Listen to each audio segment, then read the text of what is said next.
Tiniyak ng Malacanang na handa na ang mga kinauukulang ahensya ng gobyerno para sa Hatol ng Bayan 2025 sa Lunes.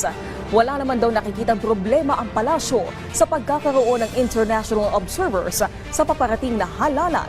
Si Kenneth Pasyente ng PTV sa Balitang Pambansa. Maging mapagmatsyag, yan ang paalala ng Malacanang 5 araw bago ang Hatol ng Bayan 2025.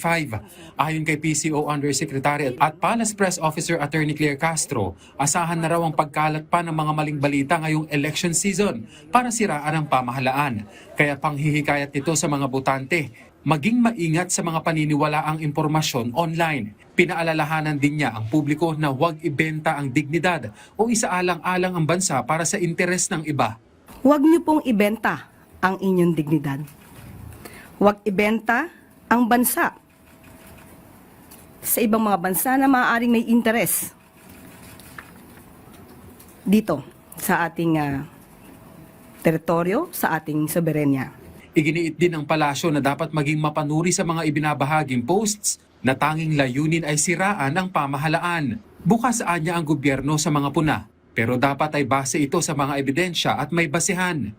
Ang pintuan po ng pamahalaan ay hindi naman po hahadlangan ang anumang mga kritisismo hanggat mayroon pong basihan. Ang ingatan lang po natin ay ang mga fake news peddlers. Labanan po natin ang fake news para kayo po ay magkaroon ng magandang desisyon sa Mayo 12.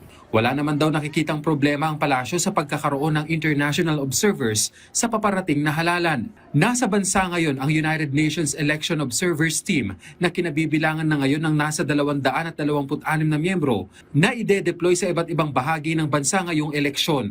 Kung may mga kumbidado po na neutral at wala naman pong pamumulitika, mas maganda pong makapag-obserba sila para makita po nila na ang eleksyon sa Pilipinas ay malinis at para din po maiwasan kung ano man po maaaring dayaang mangyari.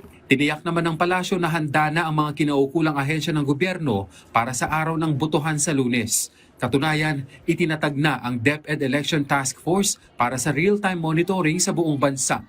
Planchado na rin ang partnership ng DepEd sa COMELEC, AFP at PNP para tiyakin ang seguridad, legal at medical na tulong para sa mga guro sa halalan.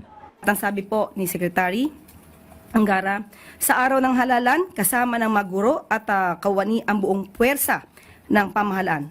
Bantay, alalay at proteksyon ang hatid sa ating mga guro ng bayan. So yan po ang mensahe. Mula PTV Manila, Kenneth Pasyente, Balitang Pambansa.